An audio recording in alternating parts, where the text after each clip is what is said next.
मित्रांनो, आज मी एका हॉस्पिटलमध्ये गेलो होतो. तर हॉस्पिटलमध्ये गेल्यानंतर एक हॉस्पिटलच्या आतमध्ये एक ताई रडत बसलेली होती. त्या ताईला मी विचारलं, ताई काय झाले? तर ती ताई म्हणली, अरे दादा, माझा नवरा ICU मध्ये आहे. खरंच नदीच्या भावना खूप डेंजर होते त्यावेळेस. आणि त्याच्या एका साईडला असं स्वामींचा फोटो लावलेला होता वरती, त्याच्या खालीच ती बसलेली होती.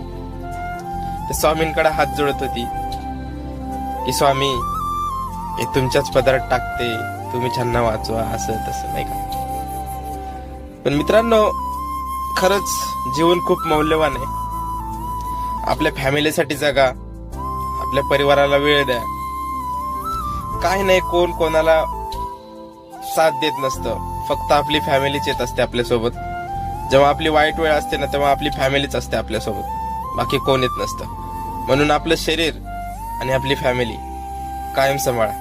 बस एवढीच इच्छा. धन्यवाद.